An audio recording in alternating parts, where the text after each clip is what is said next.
evening, everyone. My name is Katie. I'm the program coordinator here in Military Park.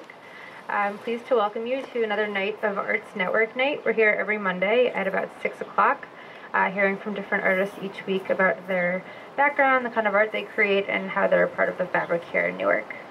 So tonight we have three great speakers lined up for you. I'm going to open with Malik Whitaker. Malik is a longtime partner of Military Park. Malik does adult and children's watercolor painting classes here for us.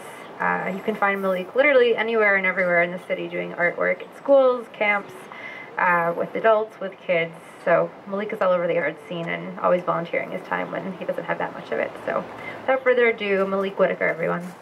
Hi, everybody. Welcome to Military Park Artist Networking Night, right? Yeah. I am the artist Malik Whitaker, in full artist regalia because I just came back from painting, working on a job, which is what artists do. So we go from one gig to the next. I don't even know where to start. Talking about myself is always fun and interesting because I never know what to talk about. So let's talk about Malik as if he's not here, right? So Malik Whitaker is this guy that decided to delve into the art world about, I don't know, 6, 7 years ago. Maybe even up to 10, because I lose track sometimes. A year or two go by, you never really know what's going on. And he decided to delve into the art world because he's always been an artist and been drawing ever since he was knee-high to a grasshopper, as my grandmother would say. But I didn't know what to do with that because I was like the only artist in my family that could draw and paint and all that good stuff. And so there was really no direction until I got older. And I took myself in my own direction, trying to figure out what that meant to be an artist. And how the heck can you make some money and make a living without putting that word starving in front of your name, right? Because who wants to enter into the world of arts as a starving artist? So I never really considered myself that type of artist. But what I really had a passion for, and I guess that's what most artists go for, is what they enjoy, right? That's what they tell you to do, is my city of Newark, because I felt like it's always been underrated and undergraded and undervalued and all the unders you can think of.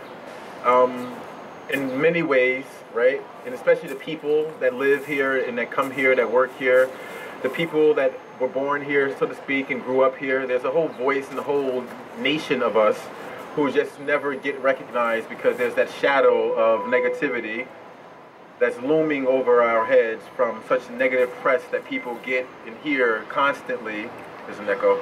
Hear constantly through the media because of crime and violence. But that happens everywhere. So why does Newark always kind of get that bad rap? So my art, I wanted it to reflect the positivity that I know and I've experienced growing up here. You know, sometimes you got to go digging for a diamond. Diamonds don't just lay around. If that was the case, we would all have them, right? So sometimes you have to go digging for your diamonds. And so I felt like there wasn't enough digging going on in the city, and there wasn't enough reason for people to dig because the overall view of it was just kind of, you know.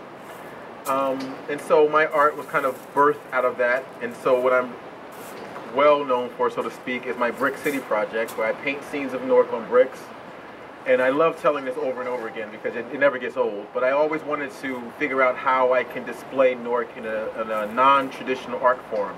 Meaning I didn't want to paint on a canvas, I didn't want to paint on paper or draw on paper because I felt like that wouldn't capture the attention of the people, so to speak, enough for me.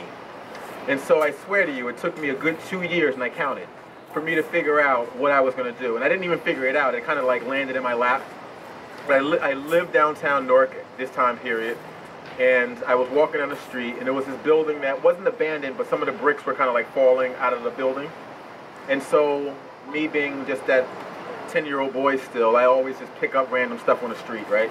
So I happened to walk by this building 1,000 times, but this particular day I walked by and I saw a brick laying on the ground. I picked it up and I brushed it off, and I said to myself, oh, this would make a good canvas.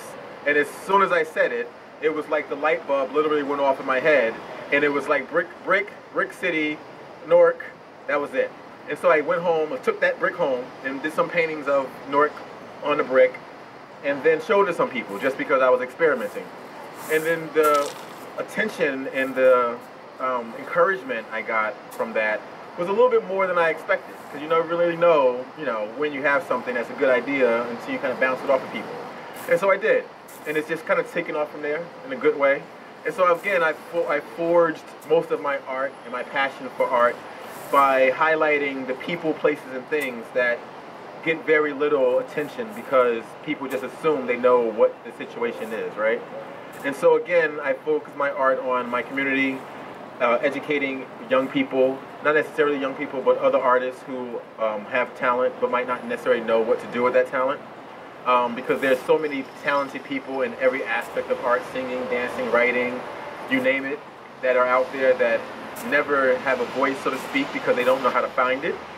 And, you know, it takes a village, so to speak. And so, you know, only a duck can, what's that phrase, a duck can teach another duck how to walk or whatever that is. Well, so another artist, it's only another person that can kind of instill and cultivate that talent in another young artist. And so that's kind of what my thing is, especially for the inner city youth and children of color that don't have the resources and opportunities and whose parents might not even know resources and opportunities.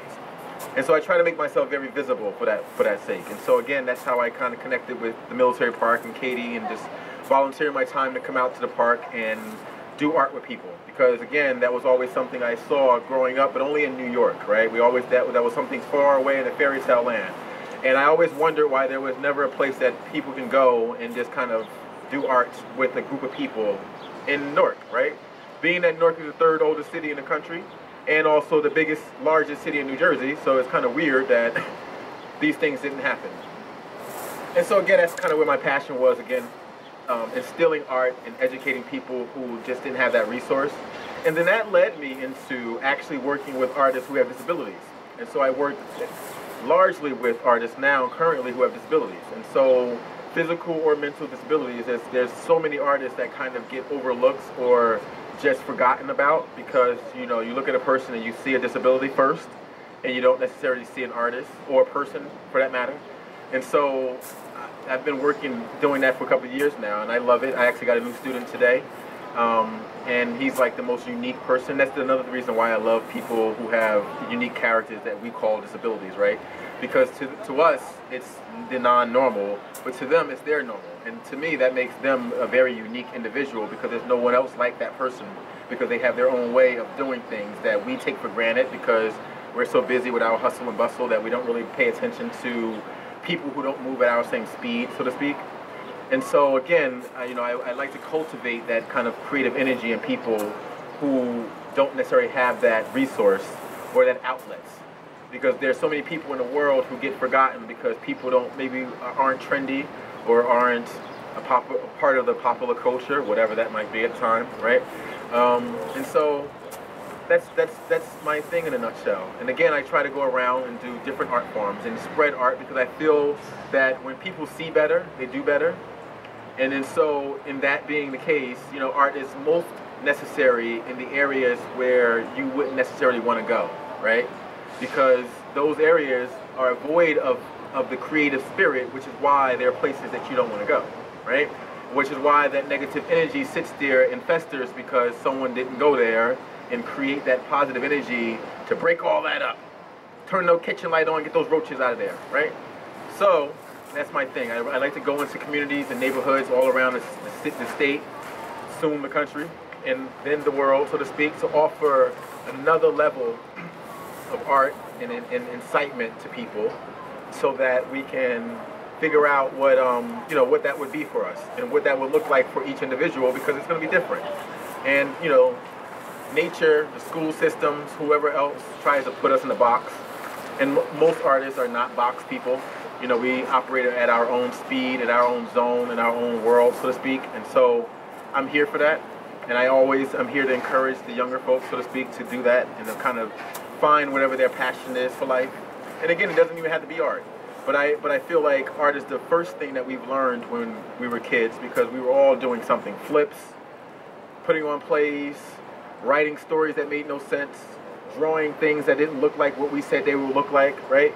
So the only time that died off was because someone told us that wasn't going to be good enough, right? And you all heard that at some point in your life, that your form of creativity wasn't going to be enough. And so you had to focus your mind on to what you thought was going to be enough to be a darn adult. Damn those people. Damn those adults. And so here we are, right? Still trying to be adults, adulting, trying trying to figure out what that is because I still haven't mastered that craft just yet. But art helps because it's also therapeutic. And that's also another thing I do as well. Art is therapy. I do meditative classes using art as a way to help people de-stress because this world is a little crazier than we expected it to be growing up, right? And so we all need a stress reliever that's outside of the destructive stress relievers that we might find ourselves into, me included. So yeah. So outside of that, I try to stay positive and just keep my art spiritual as well because, you know, I believe that the world is filled with so many unseen forces that our creative nature conjures up, so to speak, and helps to get that out in whatever way. There's so many people that sing that I find so angelic. Their voices are so, you know, spiritual to me. And I'm sure people might say that about visual arts. You know, it seems magical. To me, it's every day, but I can imagine it being very magical to people who can't do it. And so I encourage everyone here and encourage everyone watching to find your voice, whatever that might be, however small or non-existent you might think it is, and create in some way, because creating doesn't do anything, but creation is infectious. You know, once you start to do something creative and someone sees that, you also inspire them to do a little bit of their own creating. They might not be able to do it in the way that you do it, but everyone has their own passion, so to speak, and their own thing. So I encourage everyone, find your own passion, and it's not a hard thing to find. It's consistency that's required to find it because, you know, we give up too easily as people. And we give in to the stress and anxieties of life too quickly. And I feel that art and creation and that passion for whatever you might have is worth it. And you are worth it to find that for yourself. And I'm here to tell you that today, in case no one didn't tell you that today. You're worth it. Thank you very much. I am Malik Whitaker, and that's my time.